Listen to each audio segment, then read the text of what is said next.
and welcome to the Tao of Our Understanding Recovery Podcast. In this podcast, we discuss mystical works of literature and how they relate to recovery. We hope you enjoy today's podcast episode. Welcome to the Tao of Our Understanding Recovery Podcast. Today we have Amy and Marla and Bish and Craig and Chris and Lou. Good to have everyone today. Any announcements? No, we got our 9 p.m. meeting, Amy. We've got that 9 p.m. Eastern every night. You can go to ZoomAAmeetings.com to get there. We got several people in this meeting that come on a fairly regular basis, actually. I chair Friday nights. Amy chairs on Sunday nights. You'll see each of us around on different nights, too. Make sure and let us know you're there if you come into the meeting. We get several people that have come to the meeting from the podcast.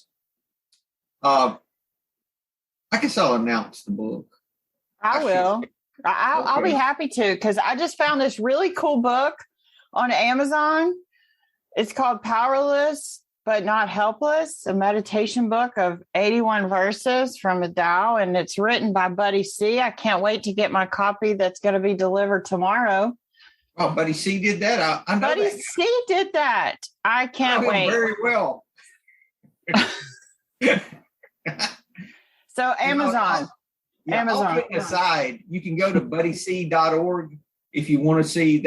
I just got the paperback up this week, and I'm getting the digitals out hopefully over the weekend at the latest, and the Audible too. But buddyc.org is a site that I set up to give some examples of the book and a lot of other resources, and also on the homepage, the different books that we reference here, I've got links there to buy. So if you ever need some of the books that we talk about, you can go to buddyc.org, look at the bottom of the page, and we have direct links to Amazon for those books. Yeah. A number of books there for you. Make it easier to pick up some of the literature that we reference. And lots of recovery resources there too. It's just buddyc.org. I'd like to have feedback. If anybody buys the book, please leave a 5-star rating if possible, review. Those reviews help with all of the way that Amazon will promote your book for you. If you get so many high reviews, they'll start promoting the book themselves. So I need some reviews. So anyone that can, please leave me a review if you do purchase and let us know what you think. All right. Today we're talking about Starlight and Non-Being. Amy, would you like to read for us today? Sure, I'd be happy to. Thank you. Starlight and Non-Being. Starlight asked Non-Being, "Master, are you or are you not?" Since he received no answer whatever, Starlight set himself to watch for Non-Being. He waited to see if Non-Being would put in an appearance. He kept his gaze fixed on the deep void, hoping to catch a glimpse of Non-Being. All day long he looked and he saw nothing. He listened, but heard nothing. He reached out to grasp and grasped nothing. Then Starlight exclaimed at last, "This is it. This is the furthest yet. Who can reach it? I can comprehend the absence of being, but who can comprehend the absence of nothing? If now, on top of all this, non-being is, who can comprehend it?" Thank you, Amy. Not me. Not me. I can't comprehend. No, I can't comprehend it. I'm out. Did I miss something? Anyone else? There's plenty to be said about it. It's not to be understood, but it's talking about if you're non-being, you're not conscious. You're not there. There's nothing there, so you can't be thinking. Anyone else? Okay, Starlight. This is another one of those. Chauncey's got a lot of these that it's looking at this idea, I think, of nothingness from a different view. It's like we're looking at a statue, and if 5 of us are around the statue from different sides, we're going to describe it in a different way. Just like the blind men with the elephant, we all have heard that story. You've got what was it? One thought it was one thing, one thought it was another, because the part that they were where they were was different. So I think the same with this. This is another story showing us a different angle. So you've got Starlight, who is the student of non-being. So this is actual. I think the reason it's named Starlight is because it's a star. It's the light of a star. Thinking of something it's not just a name. And it's looking for non-being. It's interesting where it looks. It looks in the deep void, looks all day long, sees nothing, listens and hears nothing, reached out to grasp and grasps nothing. Nothing.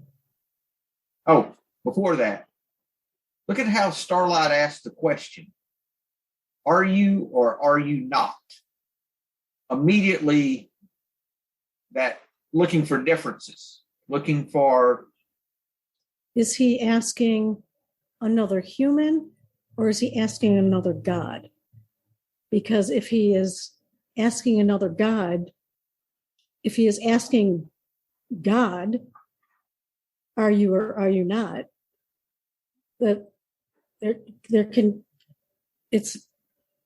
I'm not sure, it's incomprehensible. It's the 10,000 things. There's nothing there. I'm going to pull an Amy. I'm going to bring this back to recovery, okay? You can, but I just want to respond to when you wrote, you see this as being acceptance, and yes, it is, but it's also the non-being.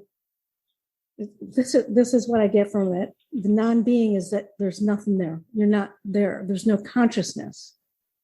So there's nothing to accept or not accept.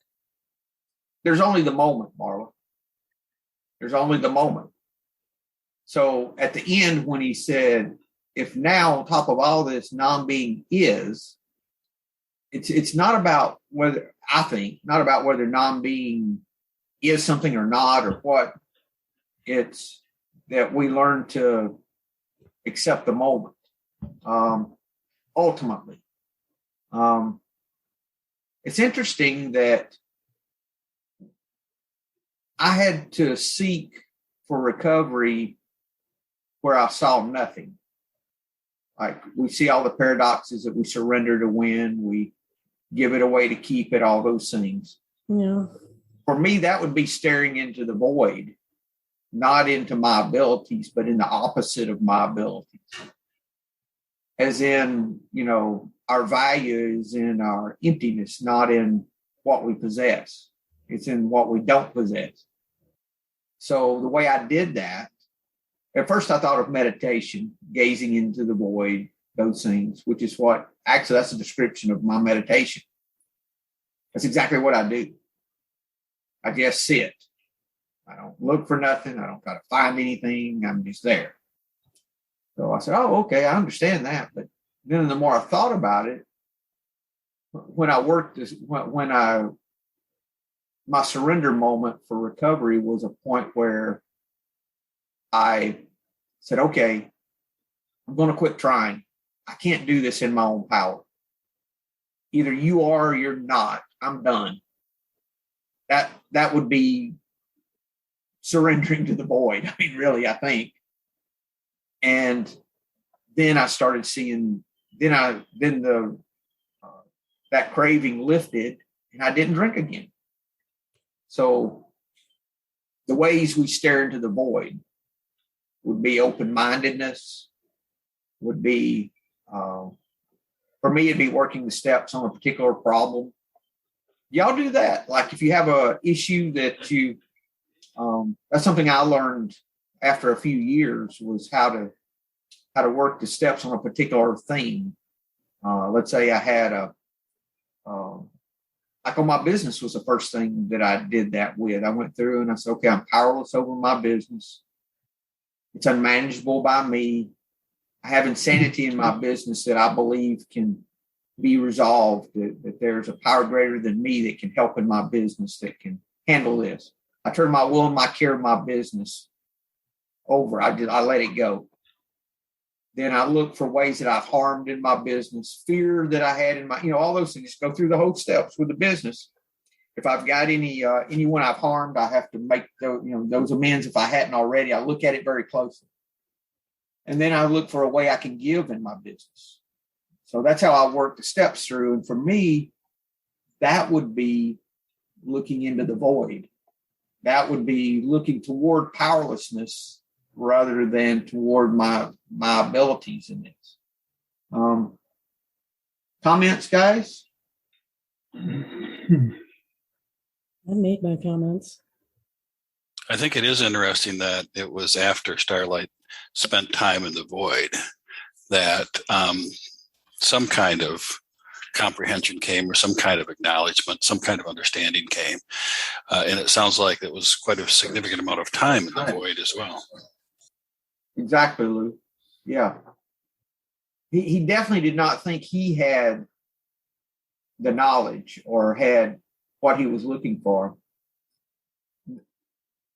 I was reminded of a couple of ways that the Zen teachers that I listened to, how they describe this whole idea of being and non-being, because I think that it trips us up when we see the word non-being, because we automatically put this idea on it that it's talking about something that we can't understand, or something mystical that's out of perception. The way they explained it was, let's say you have a cookie factory and you make all kinds of different cookies. You make cookies that look like different things. You make cookies that look like trees, like dogs, like people, but they're all made from the same things. So basically they're the same. They all have to be chocolate chips, Greg, not just a few. So it's the same idea that, Master, are you or are you not? The answer's yes. The answer's yes. Because, non-being is, that's everything. That's everything. Yes, ma'am. The only thing that I could really think of after reading this was just the concept of faith. And I don't want to make it Jesus Bible-y, but well, you can do that. It's okay. Yeah, but I need to, because Hebrews 11:1, faith is the substance of things hoped for, the evidence of things not seen.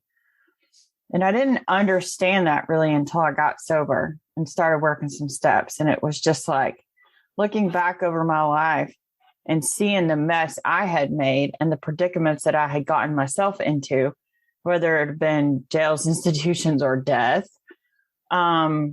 Something saved my ass, right? Certainly was not something tangible that I could see, touch, feel.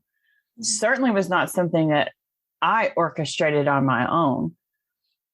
After trying to analyze and trying to figure it out, for it to be something tangible, I just got to a place where I accepted that it was faith and grace that kept, again, the substance of things hoped for. I hoped that the crazy shit would stop happening. The evidence of things not seen. I didn't see any evidence of anything tangible. And now I'm at that place where non-being is, but I don't have to comprehend it. I don't know if that makes any sense. Goes back for me to the idea, hey, Dennis, we've read this. You have a copy, sir? Okay. All right. Really reminds me of the second step. Now that we're into the conversation, I had not put that on it before. Somebody read the second step for me. I'm lacking. How does it start? came to believe that a power greater than ourselves could restore us to sanity. Now, I automatically think at first, until lately, I've automatically thought that was talking about a God belief, right? That's usually what we equate it to. If you read the AA literature, that's exactly what it talks about. That a power greater than, that would be a belief in a God of some type. A power greater than yourself is automatically you think of God, right? Or I do. Did y'all too? Y'all did too, right? I'm just curious. Okay. What if now y'all can't get to me before I say this. What if the power greater than myself is whatever power I can't control? Okay. In this situation, what if it's alcohol is the power greater than myself? Mm-hmm. And the strength or faith, Amy, could be in the surrender, not in what we believe is doing it. Okay, is in the fact that we let go, not in what we're believing to help us with. Craig? So it's kind of like a reverse psychology on it. Well, it's this thing that's brought me to my knees is actually a power greater than myself that's actually going to help me. Well, it's not helping you, but your strength is in your weakness. Okay. If you look at this step, it could restore me to sanity. Yeah, because but it's not the alcohol. Yeah. Your lack of control is what's restoring you. Yeah. And where I started thinking about this was really, it's paradoxical. You're exactly right. When my son died or was sick, I came home. He was in intensive care, could die any moment. 25 with a 9-month-old child, just horrible situation. I came home and I sat and meditated for a couple of hours and just sat with it until I could come to a place of acceptance of it being as it is. I use 2 things for that.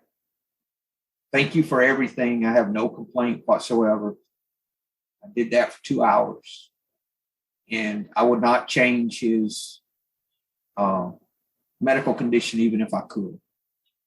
I started getting that within the last hour. And at first, I believed none of it, right? But it took for 2 hours of sitting with that. And I just came out of alone with Bish, actually. We'd just done a meditation retreat 3 days before. Fantastic retreat.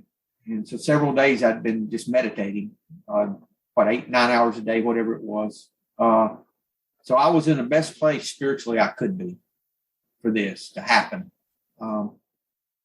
But my peace came from acceptance of what is, not from faith that someone that God was going to change it in some way or was going to fix it.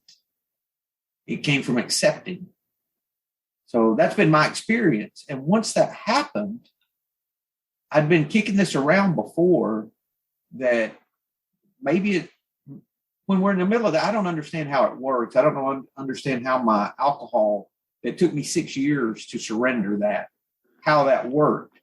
But it's interesting. I started looking at AA and how we approach this idea of nothingness, God, whatever name we put on this. I said, it's interesting how you can believe anything you want to believe, but you must surrender. You must let go. Okay. That's the one thing you've got to do. You've got to let go of this. You've got to quit the striving, quit the fighting. Because if you don't stop that, no matter what you believe, it doesn't seem to work. So for me, that's where I got acceptance out of that, Marla, and basically Starlight. I was thinking like nothingness is more of a philosophical discussion, and which is also another interesting discussion, but not as it related to recovery. So onwards, onwards. Starlight is constantly moving light's constantly going. Think about the qualities of light. We see light in the sky that may be a couple of million years old when it left, you know? Light is constantly on the move.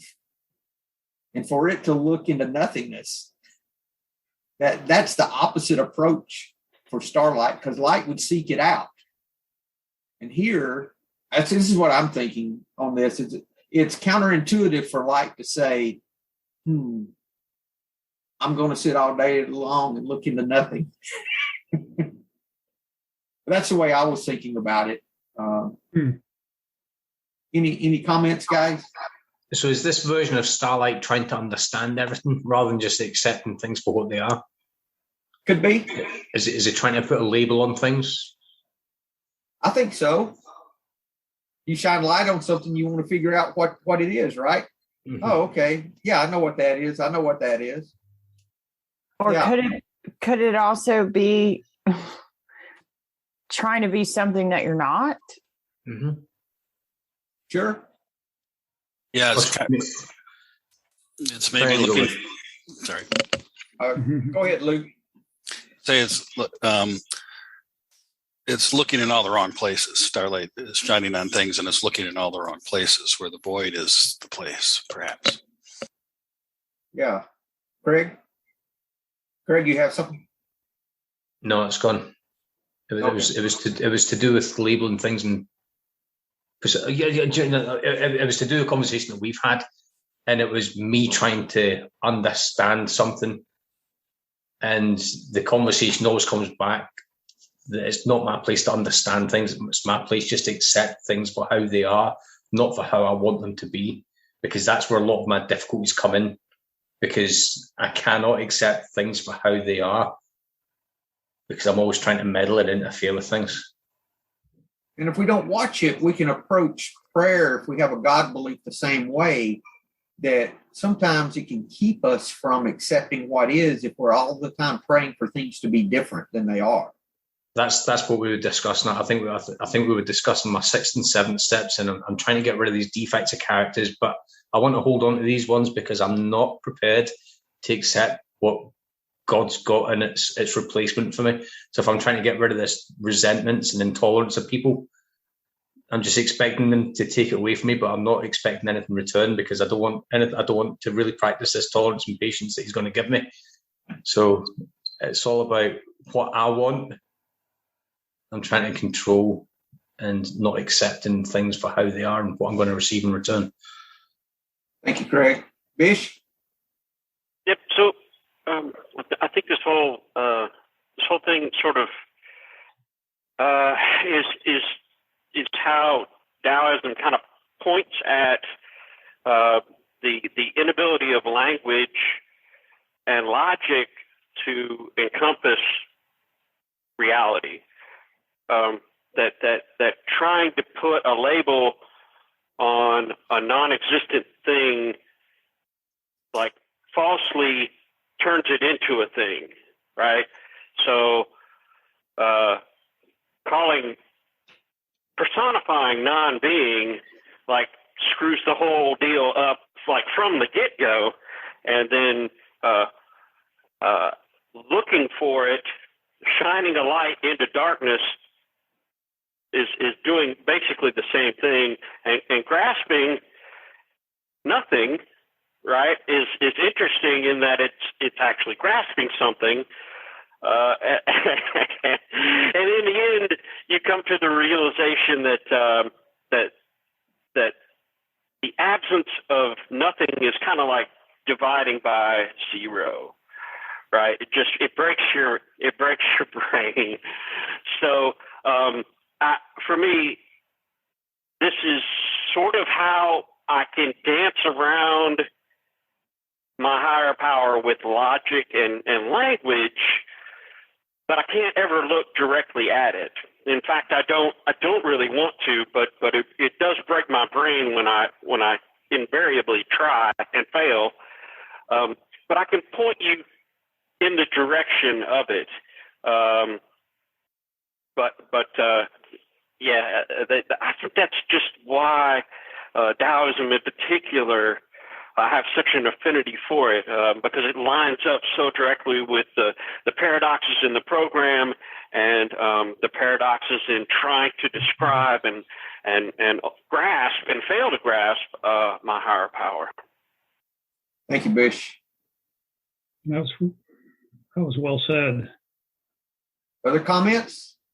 Yeah, my problem with the higher power, thinking of the existence of it, was that you can't conceive of the infinity of it. It's what Bish was saying, like dividing by zero is really infinity. And it's just not something that I was able to conceive at all.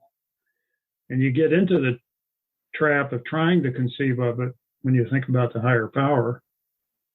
Hey, Chris, isn't that asking the same question that Starlight asked? Which are you? Okay, I got to figure you out. What is it? What are you? It's the same thing. Yeah. That's good. Thank you. Yeah, that's real good. Something else popped up into do we know we feel love, but do we know what love is? We feel it, express it, but do we actually know what it is? That just popped into my head here a few minutes ago. We don't, Chris. I don't think.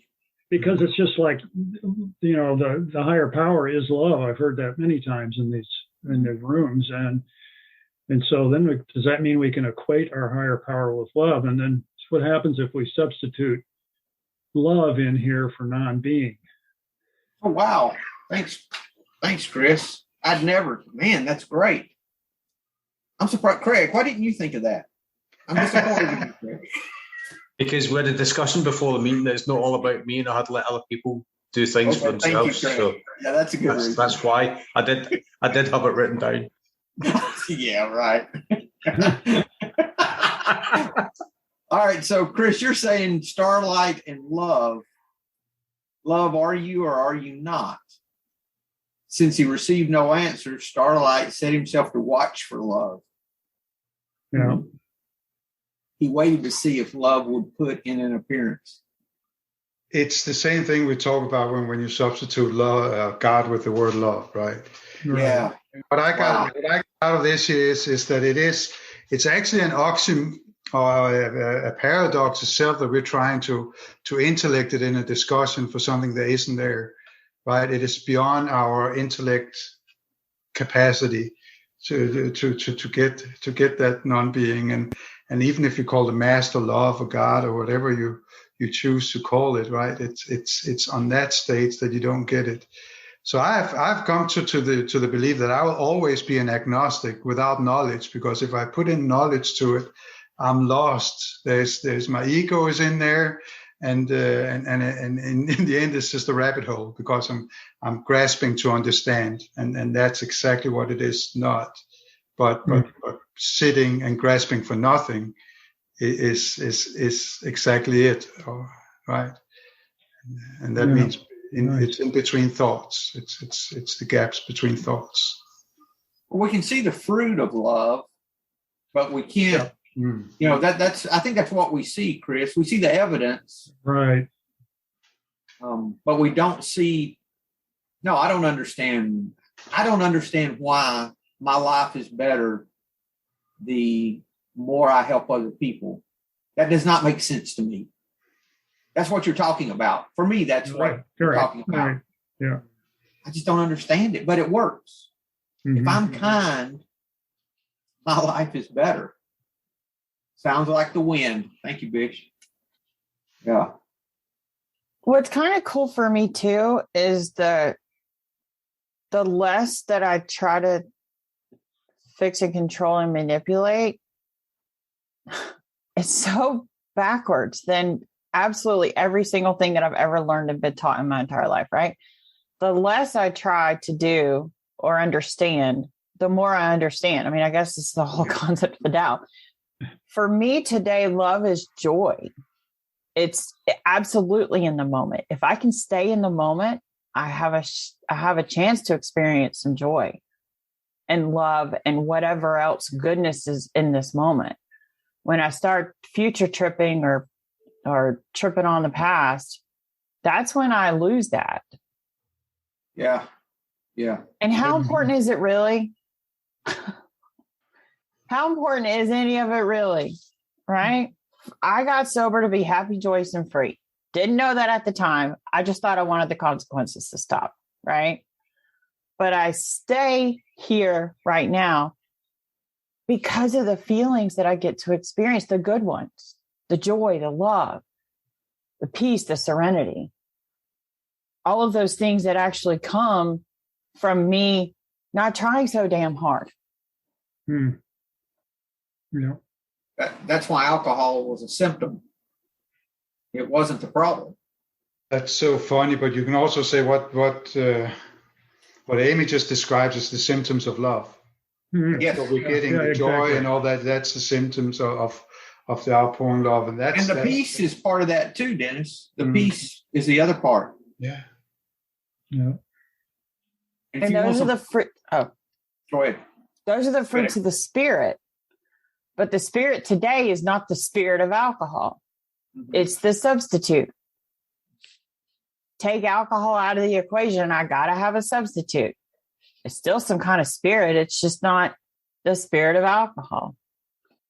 There's a related, if you want to relate Bible to it, Romans 14 says the kingdom of God, which is the will of God, the reign of God, is not meat and drink. It's not the things we see and touch and taste, but righteousness, peace, and joy in the Holy Spirit. So joy would equate to the first step, then manageability, the things we see outward. And then the second step, we normally talk about sanity, which would be inward, which would be the peace. And then the will of God, or us turning our will and our life over to the care of a higher power, would be 3. Or if we didn't want to put a higher power in there, if we did not want to think of it as God, we could think of that we just surrender our entire life to whatever is and get the same results, really. So I'm firmly convinced now that you could work this program and have no God belief whatsoever. I really am firmly convinced of that, because I just don't think for working the program it's that important now. What's important is that I quit trying to work it myself. If I can learn to surrender, that's the whole point. So, what a great conversation. What does surrender mean? It means accepting. It's just straight out of the Serenity Prayer. Really, to me, is accepting the things you cannot change or whatever. I can never remember the damn thing when I need to. But because I apply it so many different ways anyway. So God, grant me the serenity to accept the things I cannot change, courage to change the things I can, and the wisdom to know the difference. Do you want the long version? I know that one too. No, it's okay. Hey, Chris, the thing for me about that is I have to accept what is before I know what I can change and what I can't. Right. Yeah. And I used to try to accept things that I never thought were. It's not really this way, or why is I want to know why it is a particular way without really even coming to the realization it was that way. Yeah. It's actually funny. I can still argue with the beginning of the Serenity Prayer, but I cannot argue when in the long form it says, take the sinful world as it is. Or I like to say, just take the world as it is, not as I want it. But when it comes to changing places, in my mind, if I build a house in some place, it's changed visibly. There was not a house before, now there's a house. So that changes that place. So I begin arguing in those things. But if I can just accept the world as it is, not how I want it to be, then that I can buy into. That's more of an in this moment, Dennis. Yeah, in this moment. If I surrender. Don't forget the rest of that, Dennis. If I surrender. If I surrender. But that read it for us. Read this whole thing. Me accepting, the acceptance part is a part of me surrendering, isn't it? That's a part of me going in, I accept this as it is, not I don't agree with it. And that's kind of me going into that surrender phase. Read it for us, Amy.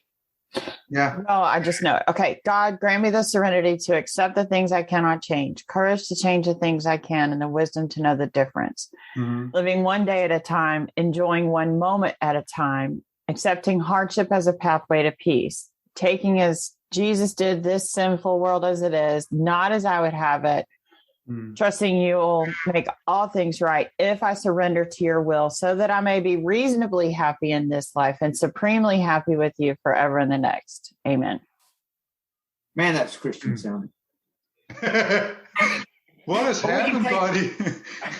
We can take those, but this is a good example too of how we can take what is a Christian reading and not let it offend us if we're not, if that doesn't apply to us, and take the parts of it that do work in our life, which is the surrender portion of that, which is surrendering to what is. If you don't want to use the will of God in that, then just surrendering to what is. Stopping fighting what is. But even if Amy used Jesus, even if you say he, I think the one after you just say he instead. But it doesn't matter to me. It's such a beautiful reading, and it there's something in me that I cannot describe that just says this is true. When you hear this, there's some truth about it. Then it's very easy to. Then it doesn't matter what religion it comes from. But a lot of times people who are anti-Christian would hear that and just automatically shut down and not see the value there. Yes. Just like Christian folks, if you pull something from, I don't know, some non-Christian literature, or when I would say that what if the second step is not talking about God at all? They would have, they'd shut that off immediately, So I think it's important that this is part of staring into the void. We're able to take things for what they are rather than adding all of our religious beliefs and concepts on top of it. And looking through those lenses keep us from seeing what's there, what gifts are there that we're just overlooking. Luke. Nobody, I was thinking the same thing. Imagine Starlight saying, void, grant me the serenity to accept the things I cannot change, courage to change things I can, wisdom knows the difference. So part of that is that Starlight or whomever is asking the void or the higher power or whatever. It's not doing it on your own. You can't do it. So, it starts with that, that look for grace, right? And that's the starting point from it. And that's what it seems like, in this story, Starlight was kind of looking into the void, looking in the right place, and asking for an answer. And the wisdom that really isn't an answer, or the wisdom that this isn't something I can change or I can fix, or maybe even something I can comprehend, and having the serenity with that. From my point of view.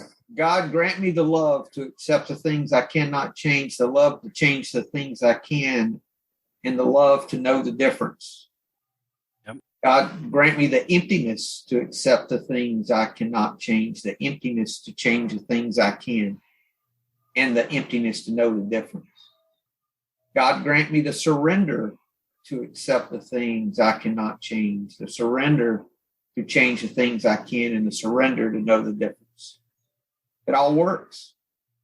I love that wordplay, buddy. Where have I just read that? Yes, that's right, in that book. Just came out with that. It's very good. Yeah, somebody should put that in a book. They should, shouldn't they? Yeah. Under Appendix I on page 92, right? But it's true. And Chris, thank you so much for that. I never would have thought of the word substitution there in this story, but you're exactly on point. Were you talking about for the understanding love part? Yes. Yes. I actually saw this, and it is, I don't know her name. She is a comedian, and she did it in kind of a fun thing. She went out to preachers and all that and said, what is love? And no matter what the answer, she just kept asking that question because it was never really answered in a specific way. And it didn't matter. There was a lot of spiritual people, teachers and preachers and whatnot too that she did. And it was kind of fun to see, but there was some, we don't really understand that. But it's the same as understanding God, right? Yeah. We just know it feels really good. Yes. And it brings the serenity and peace and joy. Everything. We don't know where our breath came from, how it started, but sure feels good to be able to breathe. Love feels good. It like raises your dopamine level or whatever. I don't know, serotonin or dopamine. I can comprehend the absence of being, but who can comprehend the absence of love? If now on top of all this, love is, who can comprehend it? But even in the absence of being, I can't comprehend that somehow. Well, I can in some kind of philosophical way, but I can never remember. My wife once asked me, can you remember not being here? No, that's it. I don't have that in any memory at all. So yeah, so there must be some kind of eternal life, right? That was her way of putting it. That's good. Thank you, guys.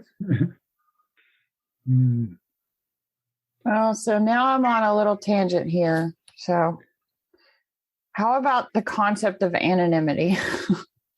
Okay. And how being anonymous or just an anonymity is not known. Nameless. Okay.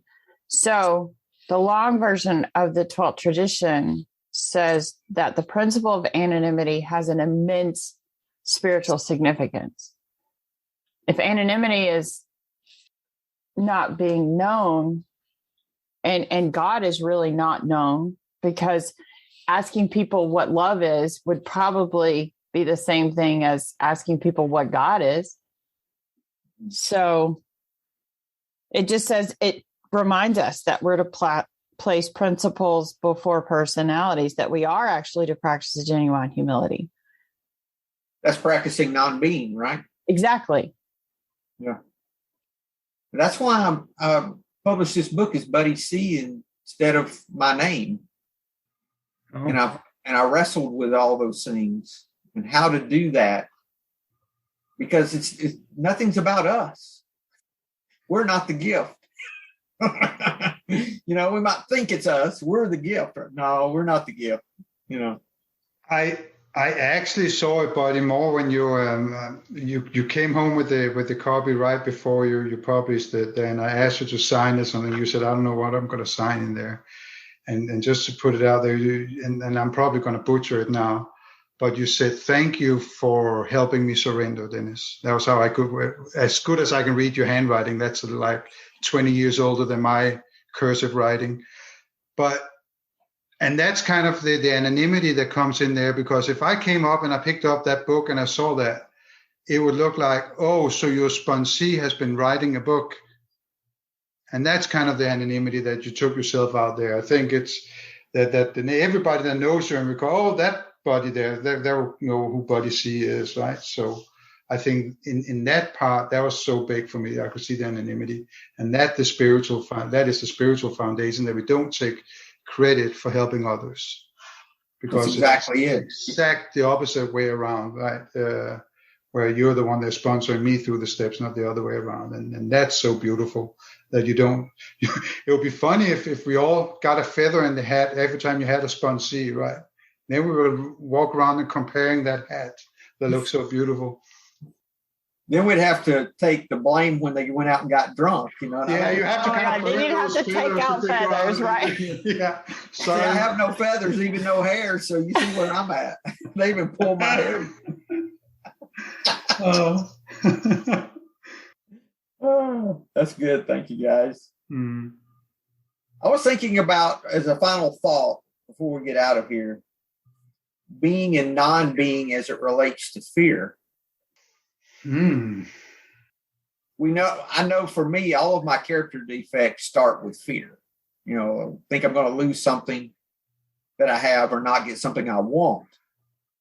And how much of that is just made up in my head that has no being to it whatsoever. That is so true. But I'm so grateful for it, though, because without fear has totally guided me in the direction of God, right?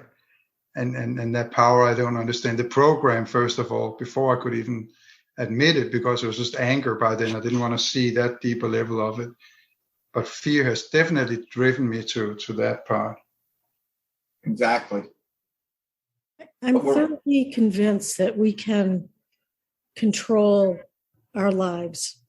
Maybe not what's outside of it, but we can definitely control our lives. And I am that I think is the goal I've been trying to reach since I was conscious and realized that the world was kind of fucked up. I've been looking for that. Let go, Marla. I am empty-headed at the moment. I am mindless at the moment. Existentialist. You want to?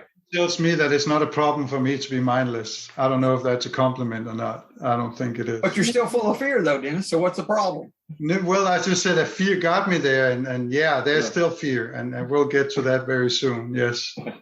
One of my teachers, he says this. He's like, we shouldn't be more mindful. We just have too much stuff in our minds as it is.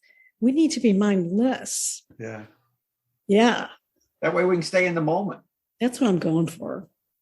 To be mindless. I think the difference between us and the animals, and the reason we're not in the moment, is because we're able to be afraid of things they're not able to be afraid of. We're conscious. We talk. We're conscious. We're more conscious. So what do? We start being afraid of things. The animals can't think. So it takes us out of the moment. So the whole point of this is to get us back there, like your love substitution, Chris. Love gets us back to the moment. Mm-hmm. Back to our natural state of being in the moment. And that is our natural state. Love, goodness, innocence. It's so easier to see when I fall out of it, though. And that's good now that I can see whenever I get frustrated over something or I want to complain about something, I'm losing my consciousness. Yeah. It's just... And you start fighting. Yes, yes. And there's fear behind it. There's something that I'm not good enough or whatever it is. Awareness is so important, though. You've got awareness. Lou, what do you put something in the chat there? Well, I think my spelling has a mind of its own too. But in philosophy, the existentialists say that we are alienated from nature, we're alienated from other people, we're alienated from our authentic self, who we really are, and that alienation creates this fear of nothingness. It's like if we don't have that, then we are what are we? We're nothing. We're a non-being. That's the existentialist angst, is that concern about that. You know, they maybe go off in the wrong direction and thinking you can fix that by having closer relationships with other people or by being more authentic yourself. And they're kind of in that fix-it mode rather than the acceptance mode. You know, yeah, but they're introducing love to it. They're introducing love, so they're getting some relief. Yeah, I think that's it, buddy. If the answer is be not afraid of the nothingness, accept the non-being, then it's much better to get to the authentic self and being more in touch with nature, being more aligned with nature, unalienated from nature. If you start with the acceptance of the void instead of the striving to become authentic or the striving to become better connected, that's my perspective on it. This is verse 81, learning to love. Loving words are not always beautiful. Beautiful words are not always loving. Those who love do not need to debate. Those who need to debate have not yet learned how to love. You do not learn to love from a book. You learn to love by loving. The more you love, the more love manifests in your life. You start to experience all the things you only dreamed were possible. So yeah, it's that idea that I don't focus on the fear. I focus on loving people, and the fear takes care of itself. Yeah. Yes, self-knowledge avails us nothing. Exactly, Bish. Yeah. we focus on the right things to do, and the wrong things we're doing take care of themselves. We realize we've changed after the fact, right? Yes. It's good. Thank you, guys. Anything else? That's a great conversation. Much more of a conversation than I figured we'd have from this. I'm telling you. It's really good. I really like what you put out there, Lou, from the existentialist way. I really like that because it really hits it on the nail. I really think it does. That it is the fear of non-being. Also, you can say the fear of death is kind of that. That is the major fear we all have. You can kind of see when we kind of look ourselves in the mirror, we want to look just like 2 years younger. I'm losing my hair, whatever it is, all that. And when people are putting Botox in their eyebrows or whatever we're doing, it just comes from that form of fear that we don't want to admit. Yeah. Right. So it's, and I think there's certainly good things about being closer to nature and having better relationships with people and kind of understanding who you really are and your authentic self and all those kinds of things. But it comes back, I think, to that, that very thing of some kind of acceptance of there is this void out there, and there it is. Don't hide from it. Don't run away from it. Acknowledge it. Yeah. Love it. Good, thank you. Anything else, guys? Man, good conversation today. Thank you. Thank you. Thank you. Well, if that's all we have, I will see you guys next week. Thank you. Wait, buddy, will you flag us when the digital version is ready? Let me know when the digital version is ready. I will. I hope in the next couple of days, Marla, and then anyone that sees any edits I need to make, let me know. They can get me at a good email would be help@buddyc.org would be a good one. Just use that one. That's the one on my web helps. Yeah, just that one will get to me, and I'll make any edits. I'm looking for things to fix, and I'm sure there will be edits. So just let me know of anything that I can clean up on that. But, I appreciate it. All the things, it's like I feel like I've taken what I've learned from y'all and put it in the book. Because I get ideas from everyone in these meetings, and then I say, oh, yeah, that came out of this and that. So I'm just so grateful because what I learned is from y'all. I don't learn it by myself. So we all learn from each other. It's that idea of the body. No original thoughts out there. No, none. And it's the idea of the body taking care of itself. The hand takes food and puts it into the mouth, and then the body digests it for the rest of the body, and everyone is fitting into their place, that kind of a thing. So how can any part take credit for what's going on? They can't. They can't. So good stuff. Thank you, guys. That's good. Thank you. All right, y'all have a great week. We'll see you next week. Hello, this is Buddy C. I wanted to make you aware of several recovery-related resources that I've posted in the episode description. These resources include a list of recovery podcasts, a free sober meditation app, daily recovery email, shared Google recovery calendars. Hope you put some of these resources to use and have a great week. Thank you for listening to the Tao of Our Understanding Recovery Podcast. If you enjoyed this episode, please share it with your friends in recovery.